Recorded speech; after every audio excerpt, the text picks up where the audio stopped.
Here I've got two what I call volcano bowls. Here I've got a natural edge one around the outside and also on the top, so a double natural edge one. And here for this demonstration purpose, I'm just going to use my rectangular one here. They've both been rough turned, so we'll talk about this one because the technique is the same and there isn't much difference. The only difference is this would be a lot dustier because this particular material, the Western Australian burrs, are very hard and this is extremely dry. So let's talk about this one, move this one out the way. Now, for safety, there'll be a certain point where when I'm roughing this down, the tailstock gets in the way for the gouge work. Because I've rough turned this with the gouge, this hasn't seen any negative rake scraping yet. The negative rake scraping though will give me an exceptional finish on this surface and on the back and around the base of the bowl.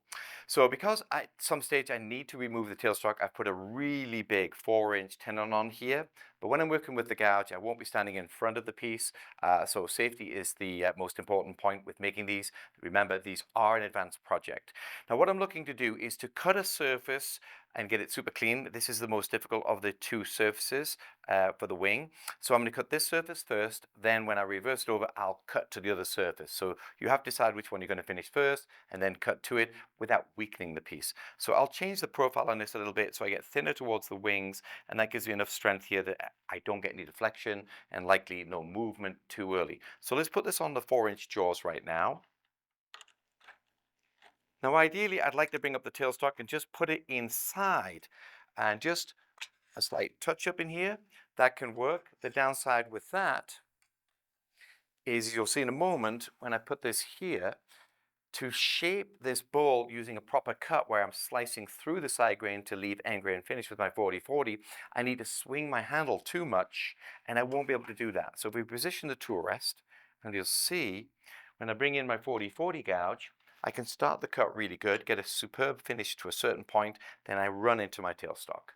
So the only way around that would be to scrape it with the wing of the gouge, but that's going to tear out the grain and I'm not going to get the exact form I want. So I want to be able to use a combination of my 40-40, then a bottom bowl gouge on the side grain, because that's what bottom bowl gouge is designed for, side grain, and the 40-40 is designed for finishing end grain. So ideally I'll move this out the way, and then that gives me access to swing to a certain point where I'll then convert over to the bottom bowl gouge. And I'll be able to get this a little closer to the final shape, and then we'll show you the options for negative rake scraping this, because you can use different shapes and sizes, but some are better than others. Some will make it a little bit easier. So that at this stage is now ready for me to shape with the gouge. So checking everything is securely locked, we know we're good in the chuck. I'm going to wear a safety glasses as well as a face shield. For the purpose of recording today, I'm just going to wear a dust mask. You could wear a full respirator, but for the recording and my voice, it's a little easier with a mask. Now my gouge is already sharpened, so we're ready to go, and I also have my bottom bowl gouge ready sharpened. So this is a 40-degree bevel, and on this one I have a 60-degree bevel. That'll let me cut across this surface here and get it close to where I want to be, but I'm not going to be able to get as good a finish on this surface with either of these gouges than I can with the negative rake scraping. But let's get it closer so we're not spending too much time with negative rake scraping. Negative rake scraping, generally we don't want to use it for mass shaping because it's a little bit slow, but it's really good for finishing this surface here. It doesn't care about the grain type, end grain, burl, side grain, mixed grain, and it's really good as the piece gets thinner for getting a perfect shape and flowing from the top to the bottom in single passes, so I get a super good blend. So let's cut it with the gouge. Start off slow. So my shape's not bad, but I'm going to come in a little bit better curvature here with my gouge and a little bit thinner up here. Now, a couple of things we can do here for safety wise. If you want to, you could mark your tool rest here to know where the corners are, but I'm not cutting in from this direction. If I was to cut in from this direction here, I'd be breaking out the grain here. I'm going to cut towards the outside, but that tends to want to break out this corner, and that's why negative rake is much better here. In here, because the grain is running in this direction, as I cut and the gouge is cutting up into the air, piece comes down, this corner wants to break out. Let's get it speed up to a more suitable speed. So 1100, maybe 12 absolute max on this. And let's go for the 40-40. Remember, I've got a relieved bevel on here. That's really important because we're cutting a concave surface. I don't want to make this much thinner. I just want to improve my shape. So coming in here, making sure I've got my right foot forward so I can let the gouge swing away from my body. Smooth curvature. Getting to the point now where I may run out of space in a moment, but not too bad. And I'm going to come in one more time. I've got enough material as I look through the piece to come in a little bit more here so I can get a little bit thinner towards the wings.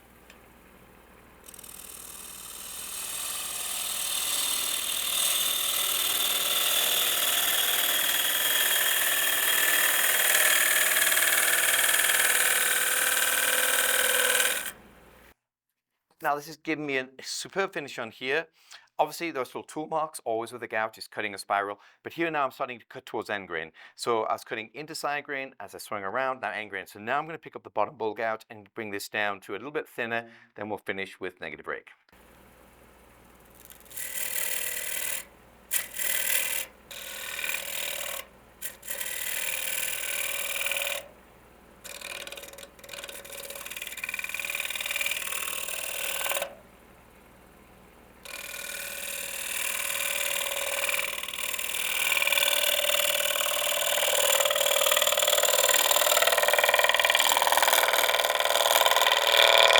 So checking where I'm going. As you can see, the bottom bowl gouge doesn't want to cut the surface as much because it's 60 degrees and it wants to ride off a little bit there. But we don't need to take much off. We need one more cut and then we get the final blend. And I'm looking for the corners to come in a little deeper still. So as you can see, possibly might want to sharpen this at 50, 55 if I'm struggling to get the cut to pick up. But right now this gouge is set at 60. So we're going to come in again. See if it picks up the surface. There it is.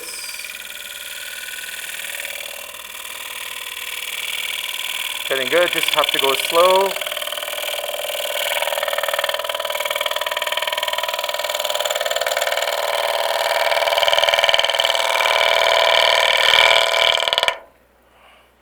But we can hear it starting to punch the corners off, so we don't want to go too much further with this because it's starting to damage this area here.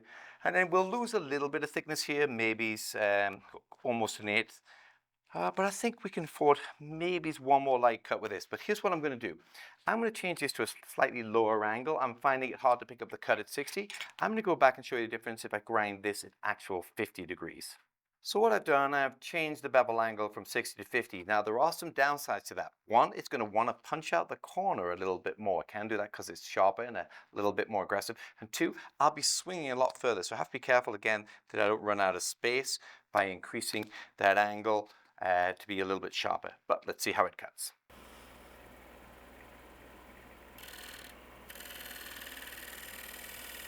So it picks up the cut a lot easier because it's 50 degrees, but it's also going to take up a lot more material, and I don't want to take off that much.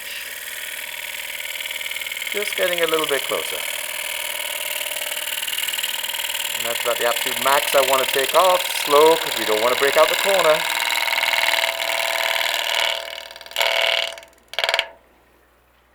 So the shape's not bad. A little bit of breakout here, not too much, but I've got the thickness here, and you can see we're thicker here supporting, and we'll take more of that off later from the other side. Would this be sandable? It would with a coarser grit, maybe it's a 100, 120, but ideally we want to get this perfect, so our sanding is minimal, and we end up keeping the nice, clean, sharp edges here. So this way, let's convert over to negative rake for this at this stage. One thing we also need to do is, I'm not going to hollow out the bowl at this stage, so I do need to remember to cut myself the recess here again, so it's running true to this, because this is from a roughed out bowl. So let's do that with the gouge right now. So we can bring this over and we can set this to rest up to give that a clean cut in there now. So going to undercut that with a little dovetail cut, check everything is clear,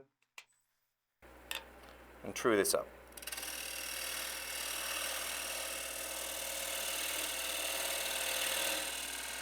I'm tucking the gouge over so I have a sharp corner to locate on, and let's check that. It's good to go.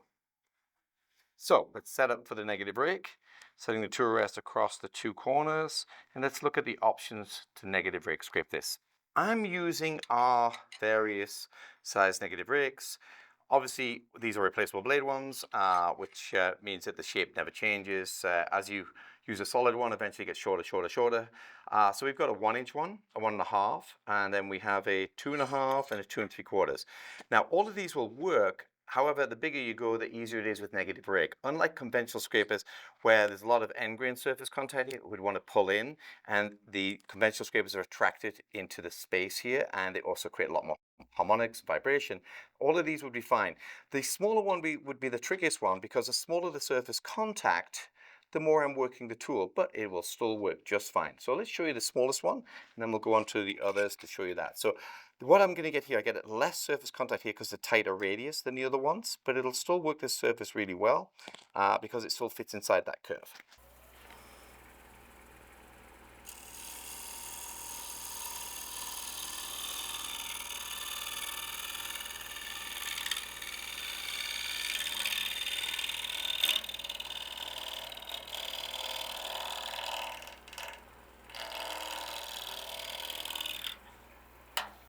So no problems at all working that 1-inch one, taking out the tool marks, but it's a little harder to control. I'm not getting the consistency of a bigger curve. We could go to 1.5, but why not? Let's jump up to a 2.5-inch. This one's got a compound curve like these two, and this one doesn't. So this one has a much bigger radius here, and it still fits, and it's got a much bigger wing contact. So this would make this pretty easy on here. Let's give that a try. Now this one I'm also going to work back and forth, so I can work here.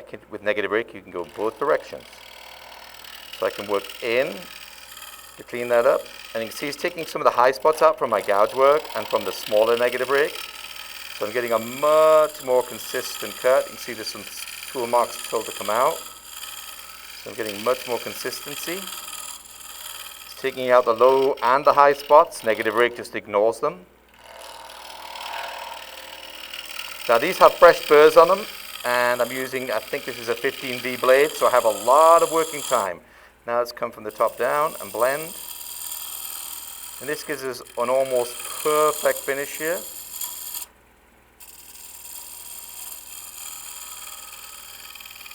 And that's allowing me to really refine the shape, a lot better than the smaller negative rake.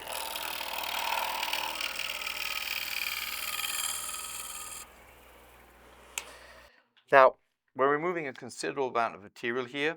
So remember, the negative rake is a hard burr edge, so it doesn't deflect. It follows whatever shape I wanted to create rather than whatever shape is already on the surface. So this would be very easy to sand here.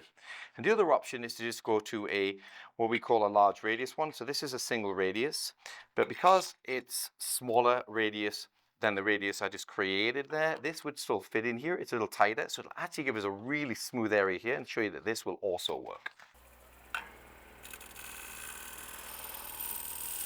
So it's fitting in here.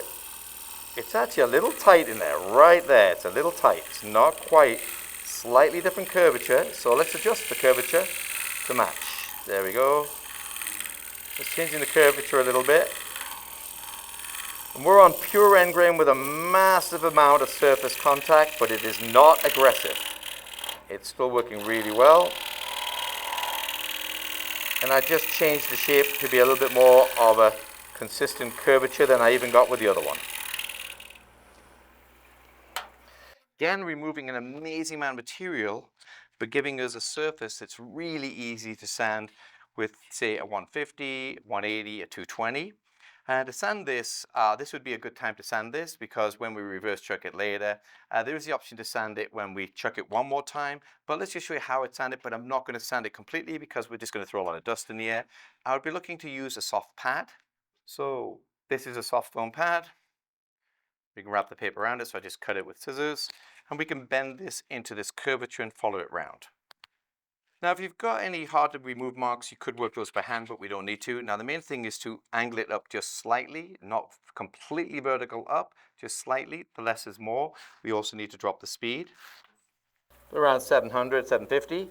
And this just follows that around real well in here, and we can sand all the way out without pressing hard into the surface. And after a minute or so, we'll end up with a really good finish in here like so.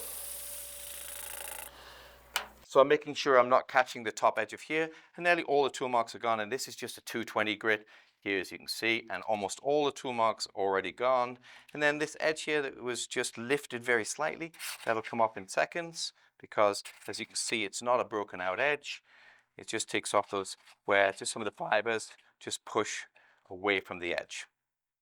So We've got a true edge here. Let's show you how to do the back of this. I didn't bother at this stage to clean up the face of this. I'll get that later on. I'm needing to go to a smaller chuck, so let's swap this around because I'm on 4-inch jaws to be safe. But when we're working the outside of this, we'll be able to bring up the tailstock as additional safety. So here we can see we've got a point in this life center. We could take that out, but I'm going to use it for just a little bit better location. And what it's going to do here, I'm just bringing this up now. Now I'll tighten this. Remember, this is end grain around here, so we don't want to over tighten. We want firm, but we don't want to burst it. Feels very good. We need to check that again in a little while. So we've got locked in, and then we've got extra support. We need to set up our two rests here. Now we do have a little bit of access to shape this down a little bit smaller right now with a 40-40, and we could remove a little bit of this with a 40-40. So we've got options. So I'm going to reduce this shape down a little bit here because that's not going to be the final shape of a bowl. It's far too big.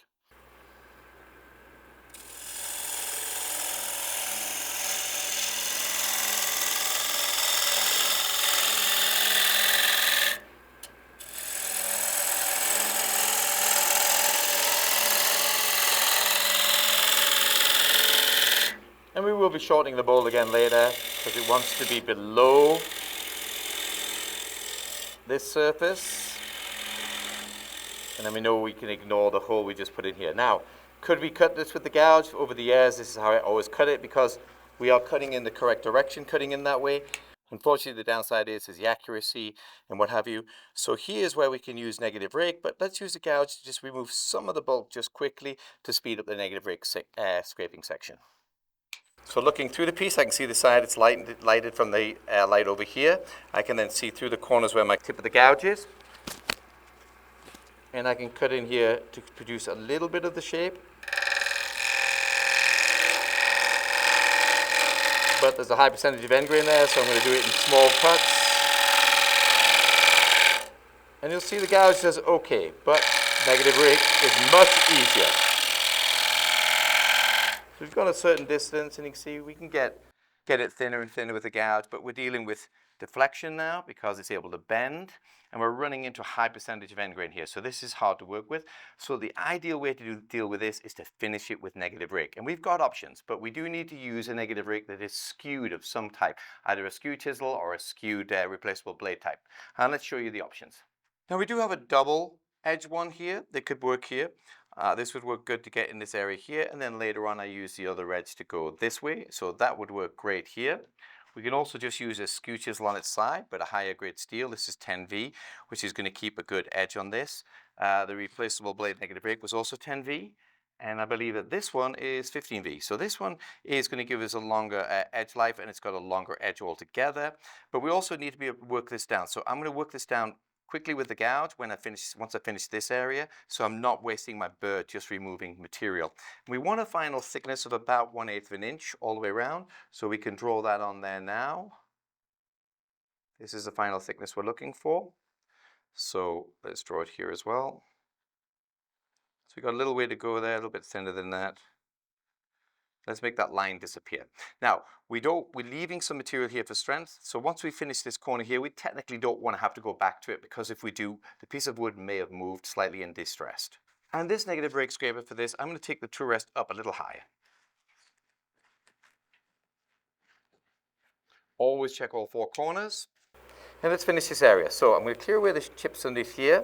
I'm not going to reach through the corners ever to switch it on and off. I'll go around, or I'll use the other on-off switch over here, and I can work this down to a finished surface.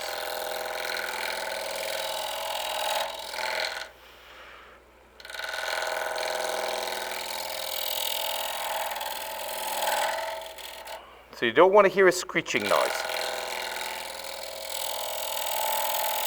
If you hear a high-pitched screech, that means you're working the wood too hard.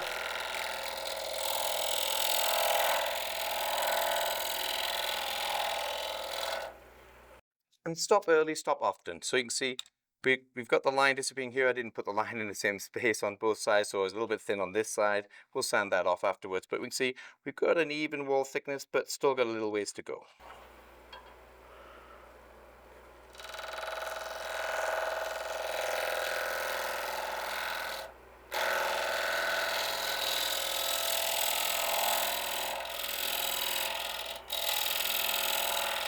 So this is the most important part of the whole volcano bowl, wing bowl, because this part we have to get right before we move on.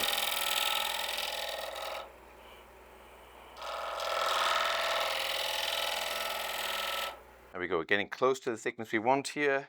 That line has almost disappeared here, and it's definitely gone on this side. We're looking good and even. So I'm going to take a tiny bit more here and then move on to the gouge. So I can see I'm getting a tiny bit thinner here than here. Let's do that now. So negative rake is exceptional here. It's very easy to control. It's not vibrating the wood. And let's go back to the gouge momentarily. So the gouge has the wing, but the wing is not going to give us a great finish. It's great at removing the side grain, getting it down quickly, but the finish won't be ideal. That's about the maximum distance we want to go, and we could push around there with the gouge, but this negative rake will do it just as quickly and with a little bit more control.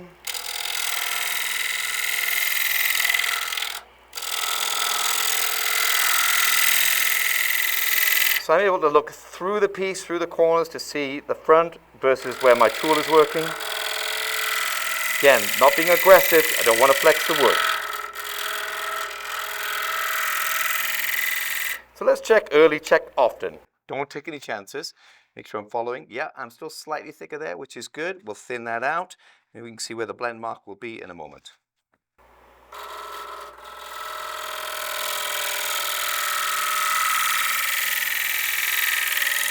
And now to smooth between the two surfaces.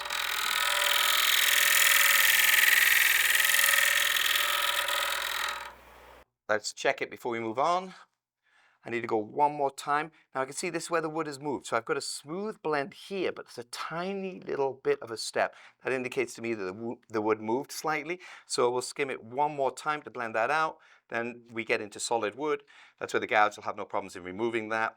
And then we'll do the final into the corner in a short while with a Vortex tool, because the Vortex tool is the only tool that will get right deep into the corner.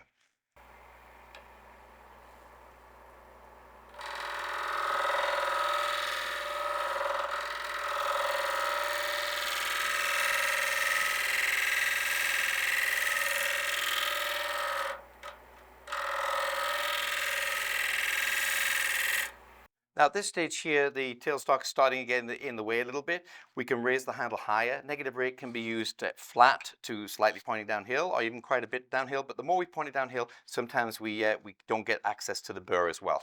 But let's get this in a little bit closer.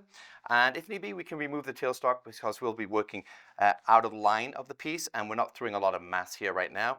Now remember I said at some stage I need to recheck this. So let's just make sure we check it. Just a little pinch. You see the wood is compressed very slightly. But I'm not crushing that because I don't want to burst the wood. So back with the gouge, let's get rid of more material so we don't waste the burr. But as you can see, that negative rake scraper kept going.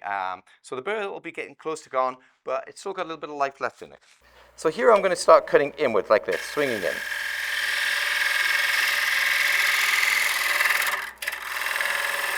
Like cutting a thin bowl.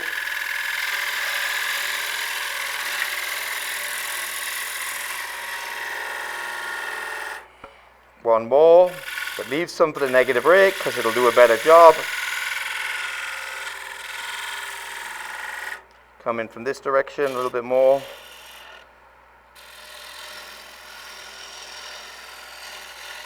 We want to get a little deeper into the corner. There. Now, let's see if this negative rake will work in here. This is where this other type of negative rake would be advantageous. The steeper actual angle on this allows me to come in here like this. And lets me get right into that corner. So this, in this regard, makes this a lot easier because now I'm out the way of my tailstock. But be careful, this tool can be really good at getting deeper than you intend.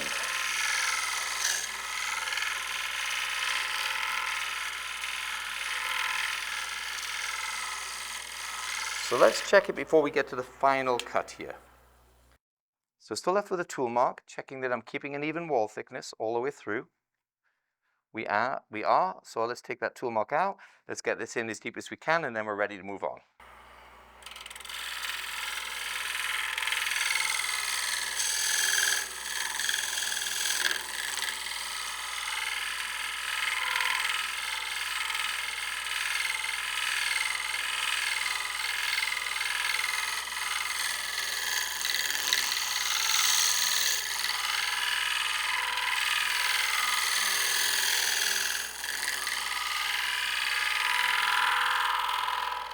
Let's check this, make sure we got the blend. We do.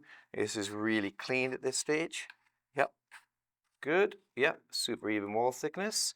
Now let's concentrate on the bowl and get in the corner. Now this stage here, if I want to use the gouge a little bit more, I'm kind of getting restricted by the tailstock. There's not enough mass on this piece to be super dangerous. The piece now only weighs maybe less than a pound. Let's cut that in with the gouge and let's work into the corner with the Vortex tool. Now once I remove the tailstock, let's remember to stand behind it when we're working. We have to be careful when we're looking through because we're putting it face in front of wing to bowl. We can set our tool rest to a more optimum position. It's a little bit high for my gouge, but it's ideal for the negative rake, but for now, it's not going to cause me any problems. And I'm going to get a little bit more of the bowl shape, remembering I'm leaving some excess material on here so that I can put a tenon back on this shortly, but I need to get more into the corner as far as I can with the gouge first. And then what we'll do is we'll come in with the Vortex tool and create that unique shape that can't be done with any other tool. But let's just check that it is secure. Yep, it's very secure.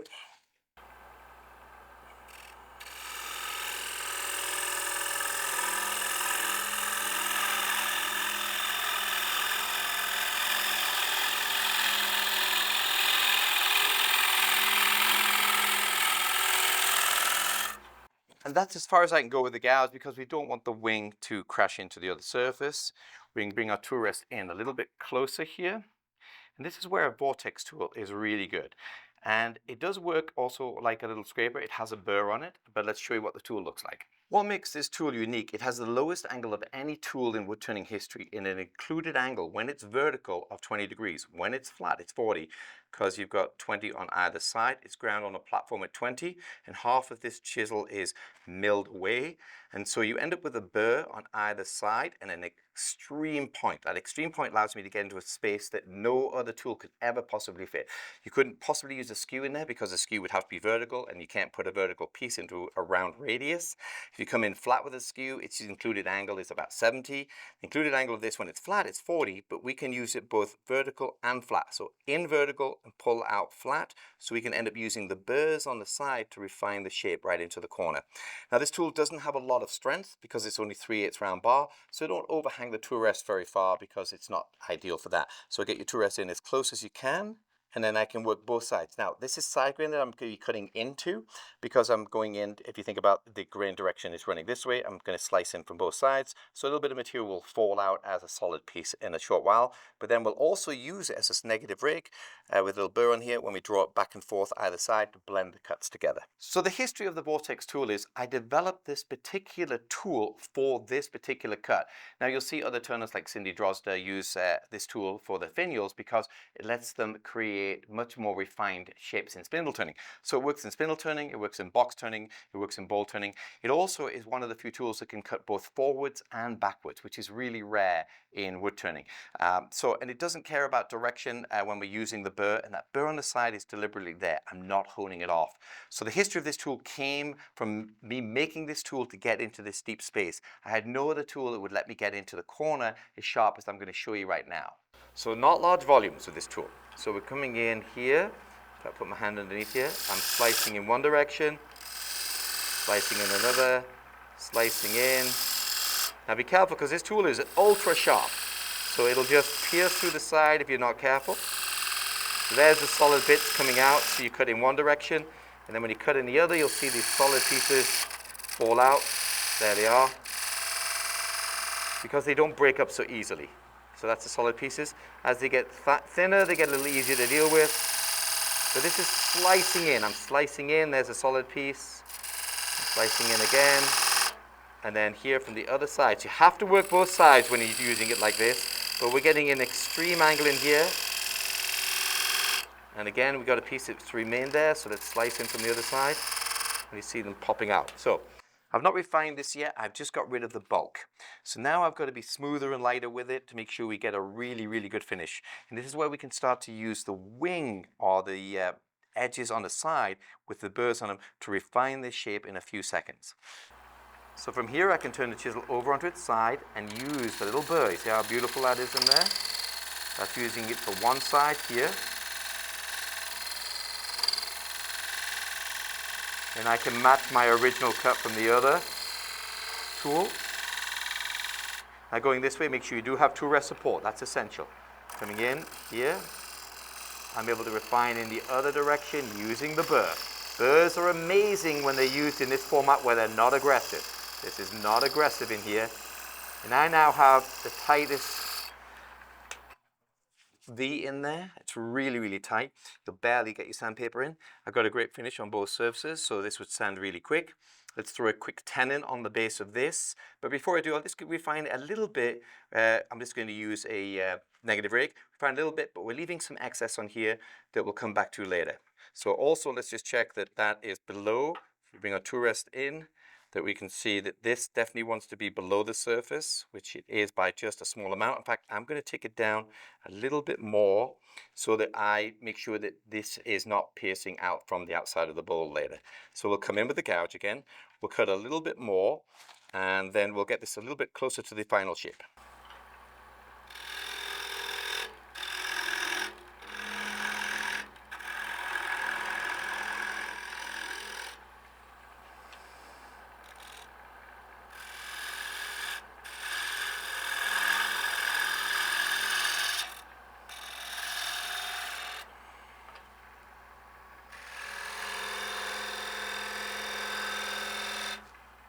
So we'll come back to this later. This is close enough. We will be taking quite a bit off into here, but we've left some excess on here, and I've left a point for locating later if I need it.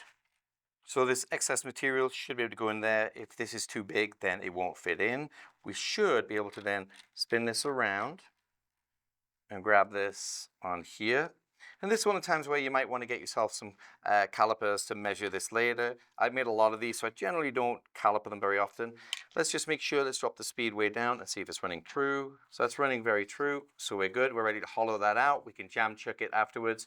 And we've got the option of using a negative rake scraping inside the bowl here. It's a little bit of an unusual shape. It's actually going to come in and belly a little bit. So we'll be doing that with our gouge, and then we'll finish that with negative rake. So now that that's running pretty true, let's give this a full tighten. And at this stage, obviously, we can't use a tailstock at all. And we're just going to hollow it out with a 40-40 and then the bottom bowl gouge. So let's position our tool rest for that. I'm a little high with my tool rest here, so let's lower this down a small amount. Okay, so let's make this wall thickness here the same thickness as this. Now, obviously, for speed, we want to use a gouge. A conventional scraper, a negative scraper would be too slow. Conventional scraper would be very aggressive on the end grain here. And then remember, we need to keep a nice constant wall thickness all the way around, leaving some excess on the bottom we'll take off later. So speed up here a little bit. So running at 1100. Entry cut, make sure it doesn't skid. Thumb on the tool rest, push it in, release, go.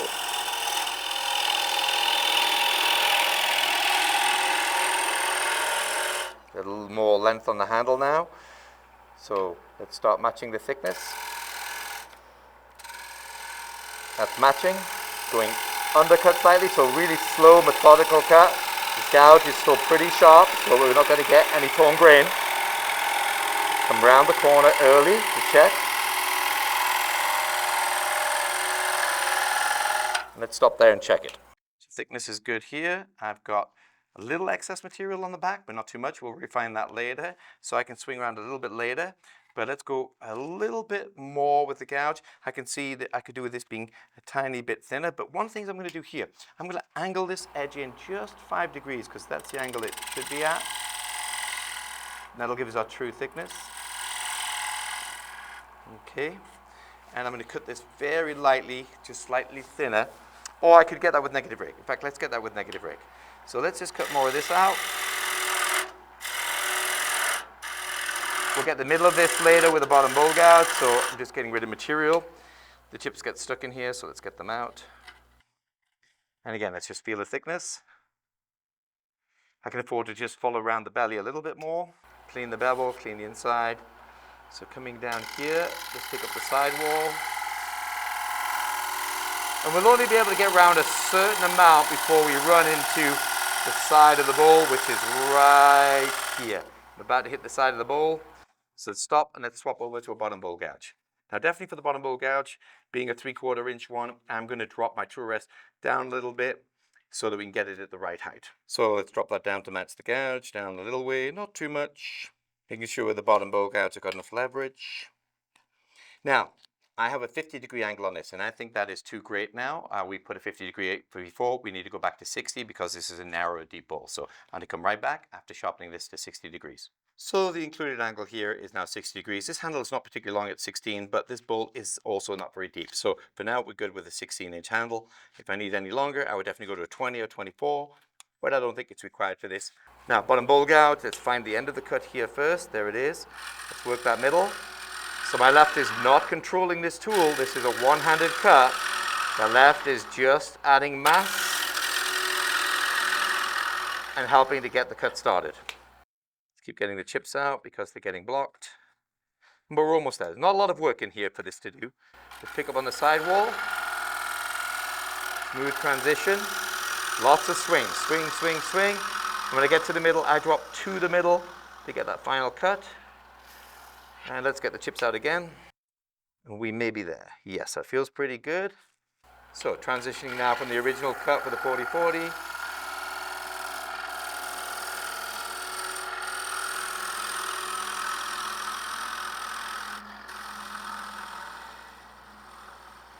Right through the middle. Now you can get a really good finish with both the 40-40 and the bottom bowl gouge, but if you want to refine it, this is the time for negative rake. Here it feels pretty good. I got a little blip at the bottom. Let's see if we can improve it with negative rake, and I also want to make it a tiny bit thinner. So let's raise the two rests up for the negative rake, and then this piece is ready to reverse after. So 3 potential negative rake scrapers. Probably the middle one is going to be best here. This one definitely would fit, but a little bit on the small side. The 1.5 inch swept back would be great, and I've got a feeling this might be too difficult to use in here. It would work. I've just got to make sure that I'm using more of the tip than the wing. So all 3 will work, but I'm going to opt for the 1.5 inch one right now. Don't need a particularly long handle. 16 is more than enough. Now remember, negative rake scrapers, because they're sharpened with a secondary angle, if I go past center, it keeps cutting and it's going to want to flip the tool. So we push into center, and then we draw around, and then we can work from the top down to the bottom. So I can see I'm still a little bit low with my tool rest. I'd end up pointing uphill more than I want to. You can point a negative rake scraper uphill 5, absolute maximum maybe is 10 degrees, but if you go any higher, you're risking turning it into a skew chisel. So let's lift this up just a fraction more. We want to be using it flat to slightly downhill is ideal. So this has got a fresh burr on it. Remember, we push into the middle and go left. We don't want to swing to the middle in case we go past the middle, and we push the very curve here so it's not cutting on the other side. Lighting here is a little bit tricky. Hopefully we can see that with the camera. So I'm going to push into the middle, there it is, and then I'm going to go left. And let's go again, push into the middle and go left, get a little bit more depth. There it is. Then I'm going to come down the other way to match it, so I'm going to thin the wall a little bit here, so this way negative rake is really good at cleaning up the end grain here. And then let's blend between the 2 shapes.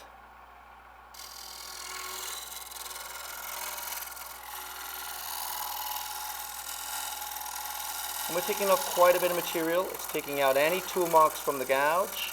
So I'm swinging to the middle, but stopping short of the middle. Let's clear the dust out so I can see. And one more time across the bottom. Getting it on the right height is important. Blending the cuts.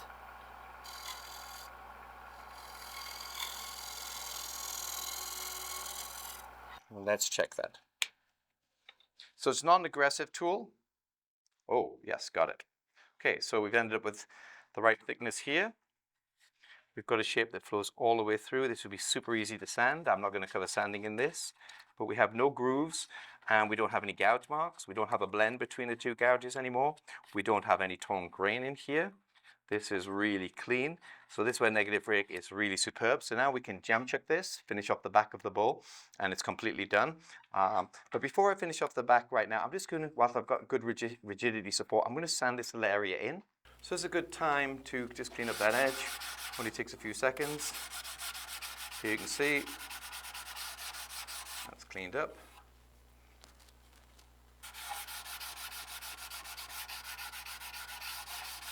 And that's cleaned up.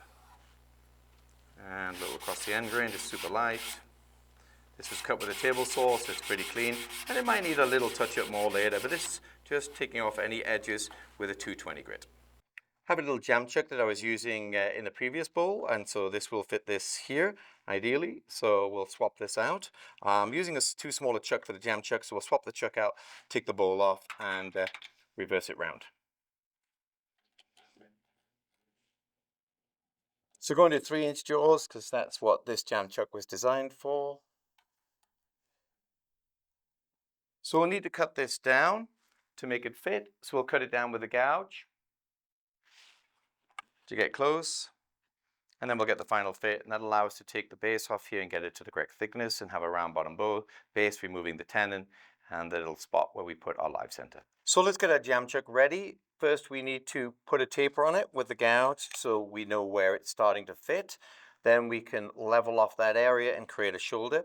So as you can see right now, it's oversized. How much is oversized by? Not a lot. So we'll do a little long taper cut with the gouge because that's going to be fast. But gouges for doing the final fit aren't as accurate as scraping them in, so we'll negative rake scrape in the final fit. So from here, let's cut in a little taper.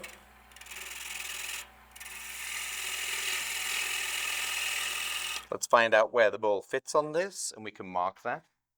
That'll be a reference point. So it's marking about at just 1/8 short from the top. So we'll give ourselves an indication on that. And then in this area here, I'm going to use a beading and parting tool. So I've created a little burr on it so I can feel a burr. So again, I'm going to use it as a negative rake because it's a double angle tool. And this was my original negative rake that I started with, was the beading and parting tool. And so from here, we can come in sideways. We can run a lot faster, okay? And we're just looking to straighten that out, not completely, and then we must have a shoulder location. Now that probably won't quite fit yet because we can still see the line, but I'd rather cut it twice than cut it once and have to start again. So it's still a little bit tight. Let's check it again. A little too tight. So we want a very, very subtle taper on this area. I'm going to paint black. That area, very subtle taper. So it's tightening up more as it's going on. But we don't want to get quite the fit yet. We want to make sure we're very close, and then we'll do the final fit. Oh, I took too much off. There you go. So that's the case of taking off a little more than I intended. So what we do, we use the exact same chisel, and we cut sideways. So we cut sideways like this. Do it one more time, and then recut that in. Now I'm giving it a little bit more taper, because whatever I did, I undercut it slightly. And let's see how that fit is. Now, I know because of the shape of my bowl in here being undercut and open inside that I'm not going to end up catching on the face of here. If you're worried about catching on the face of here, turn that off. So we can see that's going back to where we want to be. It's a little on the tight side, and I think that might go. So I'm feeling that might stretch to that. So what we want to do, we're going to use a little masking tape as a safety guide. Let's cut in this area to the same diameter as this. So looking at the wall thickness, we'll come in, we'll cut that in. That'll give us space to put some masking tape as extra support. And we'll let go without, we don't want to crack it. So all woods will stretch over a little short period of time, but not a tremendous amount. And honey locust, this is honey locust, and it's pretty brittle. So I'm tapping it up, and there we go. Okay, so we got a matching surface here. So taking a little bit of masking tape, which we know is not strong, we put it on backwards so it doesn't unwind, and we'll go around twice. Now that stops the piece of wood from creeping. That's nice and secure. We are ready to go. We can finish this area. Now, one of the downsides is by putting the masking tape on, I can get it on and off as quickly. And right now, I could bring up the tailstock whilst I remove some of the bulk, and that would give me extra strength. So possibly I recommend that, but I'm very happy with this. So I'm going to take the chance of just turning that off right now. If you're not so confident about that, bring up your tailstock here, get rid of as much as you can while the tailstock is there, and then remove that after. Always check all 4 corners. And the cuts are going to be modest now. If you're going to blow it up at the beginning. Don't blow it up now. So this is a stage where you're not in a rush to remove the last little bit of the bowl. And again, checking that I'm secure. Make sure that's really rubbed in. Got a good tight fit. The speed is too quick, so let's drop that down. Running it just under 1200, 1100. Let's remove a little bit of the side grain here. Light cuts, light cuts.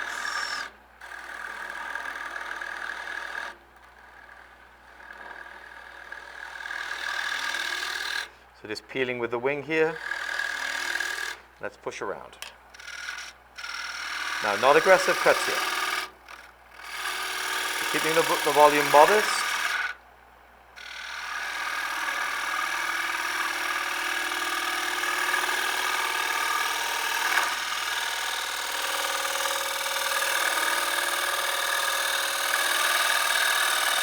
Looking for the cut to fade out.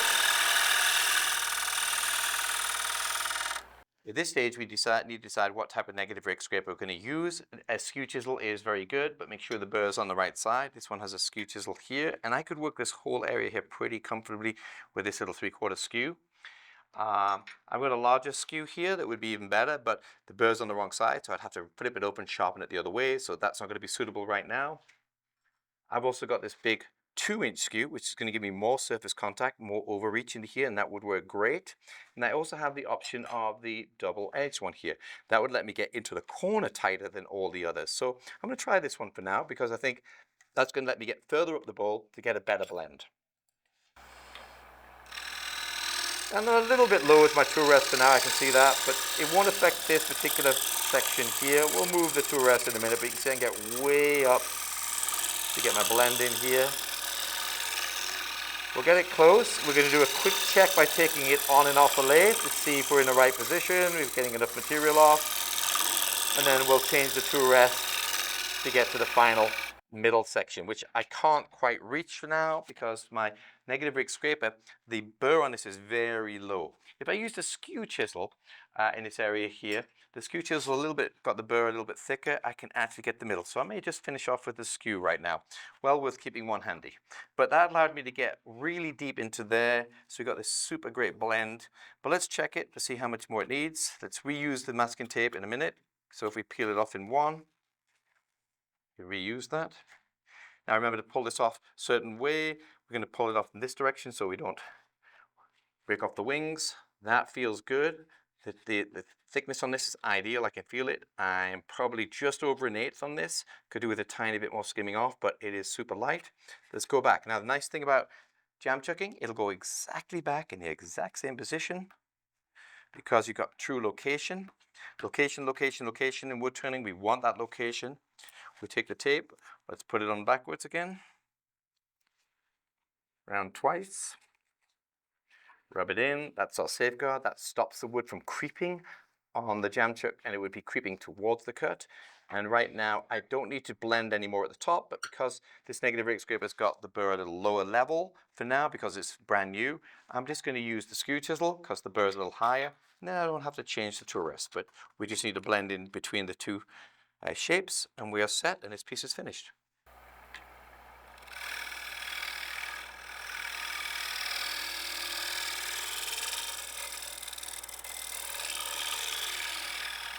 So just a round bottom on this. I can go a little way up. I can't go as far up as I could with the other negative rake, but this works great.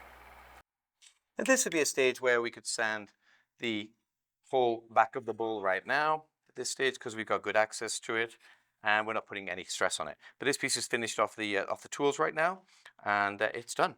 And that is a Volcano bowl using a series of negative rakes, Vortex tool in the corner, 40-40 gouge, bottom bowl gouge, and we've ended up with a piece that needs minimal sanding. I could literally start with 220, maybe it's 180 in a couple of places if I didn't quite get the blend perfect, but nothing coarser than that. We have absolutely no torn grain on this, and this is a rectangular Volcano bowl.